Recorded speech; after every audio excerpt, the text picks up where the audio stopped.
Hi everyone, my name is Maddie, welcome back to my channel and welcome to this video where I'm going to talk through how I made my DART ATTACK TBR board.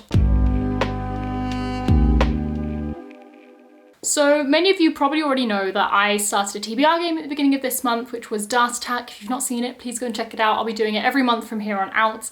And to do this, however, I had to make a board, and I just thought it'd be really fun to talk you through the process I went through to make this. It was a much longer and more involved process than I expected it to be when I started, but as you can see, the result looks pretty good and I'm quite proud of it.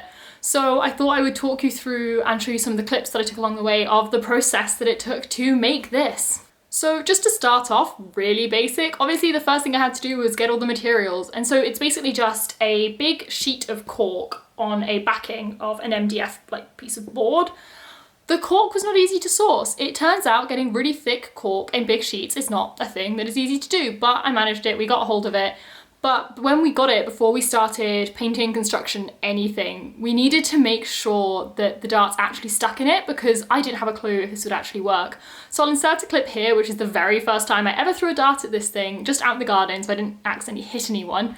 But yeah, it did stick, as you will have seen in that clip and in the actual video.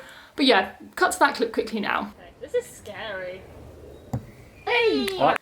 So once we had the cork and had proved that the dart would successfully stick in it, we realised it was actually really flimsy, so it was going to need some sort of backing so that it would stand up and it wouldn't accidentally break. And we had a sort of big piece of MDF wood lying around, but it was so big and so heavy. So we decided to just go and buy some, but frustratingly, the size we needed didn't really exist. We could either get something too small or something that was way too big but therefore wouldn't fit in the car. But by sheer luck, we found a random piece of packaging lying on one of the shelves at the store we went to, and it was basically the perfect size, and so we asked them and they were like, yeah, you can just have it free because it's literally just packaging that other sheets were shipped in. So that was cool and super lucky, but that's how we got the main materials. Other than that, as you can see, it's basically just paint, and the biggest thing was spray paint. Oh my gosh. But before we get into the absolute chaos that was painting this thing, first we had to cut things to size. The cork, we didn't alter the size at all. We didn't want to mess with it. We didn't want to risk it fraying, and it was a really good size anyway. I'd specifically ordered one that was the correct size. The MDF, however, was a bit too big, so we just sort of trimmed it down, but I will include the clip here of it being trimmed down because I need to give an acknowledgement right now. My brother was key in this process. He is way more hands-on than I am. We both are engineers, but I like writing and tech, and he very much likes the hands-on things. So here's a clip of him using the circular saw, which he actually owns, cutting down the MDF, which is a pretty satisfying thing to watch, honestly.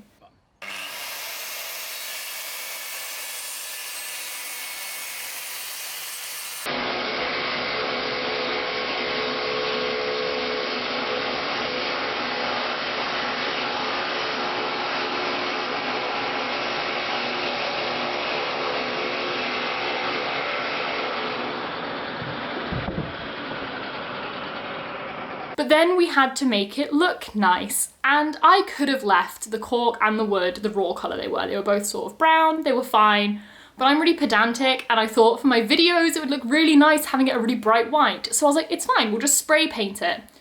Oh my gosh, did I massively underestimate how much work spray painting these would be. I really thought it would take maybe 2 to 3 layers on each one to get a really nice even finish, and it wouldn't take that long. I was so unbelievably wrong. We got through almost 7 cans of spray paint, just spraying these 2 surfaces, the main board and the backing. And it took like 4 to 5 coats on each to get it really nice. So it was definitely a lot more time consuming. I thought this whole build would take maybe 2 to 3 days, and it ended up taking well over a week because just drying time and waiting. And also it kept raining. Every time we sat up outside to start spray painting, it decided to rain, and I think I actually have a clip somewhere of me grabbing my camera and running inside in panic in the rain, so I'm going to include that if I can find it. You can hear that. Oh, now it's getting heavy. Yeah, okay. What am I moving? Those into the shed. Being rained off again. God's sakes. But the spray painting was really effective. I was actually amazed at how good it ended up looking, so I'm really glad I took the time to do it. Sorry if the lighting just completely changed. This is one of the joys of living in the UK. But yeah, as I said, the spray painting took a really long time, but I absolutely love the finished effect. It's a really true bright white and looks really nice. So I'm so glad I took the time out to do it, because I think it was really worthwhile in the end, though extremely time consuming and quite frustrating at times, because spray paint cans do not always behave like they should, and it's very frustrating. But then once it was all finally white and looking really pretty, and I'd painted all really carefully around the edges to make sure they were also white, we basically just used PVA glue to put them together and just balance them under some really heavy books to get them to stick. And then once it was all together, the cork was sort of peeling a bit, so we just put a few screws through the back just to really make sure it was secure, and it is absolutely perfect. It's really sturdy, but also really lightweight, so I can move it really easily to like put it in place for filming and then store it somewhere. It was then time to draw on the dartboard, and I, again, massively underestimated how long this would take. I thought I could do it in a few hours, but it took so much longer than that. But again, I'm really happy with the outcome. I took a really long time to measure it out really precisely and make sure it was like as good as it could be. And again, I do think it was worth it. I think it looks really nice. I'm so glad I went for the rainbow color effect. I think it just looks so happy and just nice, and I'm literally obsessed with rainbows, if I'm honest. So I considered just doing, you know, standard dartboard, black and white with a bit of green and red on it, but I thought they'd be a bit boring and I really wanted to do the colors. So I did, and it looks really nice. I really wanted to try and mimic a proper dartboard, so it is actually the exact size of a normal dartboard. The intervals of the other sections aren't necessarily the exact right size. I just completely eyeballed those because I was kind of done by measuring at that point, and it was also hard to find that information for me. So I just sort of made do, but I think it looks good, and I think the sizes are kind of about right, at least enough that it really gives the impression of being a dartboard. So as I said, the painting took a really long time, and the main reason for this is to get the really nice straight lines. I was using masking tape to mask off all the sections, which doesn't take too long in itself, but the problem is you therefore have to wait for any other section to be completely dry before you can mask off the next one, as it tends to overlap, obviously. So it was definitely time consuming. I had to leave it to dry a lot, but it also took a long time to paint. I had surprising difficulty mixing the colors, but that's just my problem. I feel like I need to mention the week I was doing this was also the week where we had an absolutely insane heatwave in the UK, and it was like really high 20s and stupidly warm. So I was kind of dying sitting out in the heat painting for hours, and I actually did get a little bit sunburnt. I was wearing sun cream and tried to stay in the shade, but I just obviously got it slightly wrong one day and got quite sunburnt. But it wasn't too bad, and it was nice to be out in the weather just because it was such nice weather at the time. When I was painting though, I just have to include one little clip. I'm not going to include the whole thing. As I said, I was doing this for hours, but I got dive bombed by a butterfly, and I think it just really liked the bright colors or something, because it kept coming back, and luckily I was filming at the time, so you can actually see this butterfly just flitting around madly whilst I was trying to sit there and paint.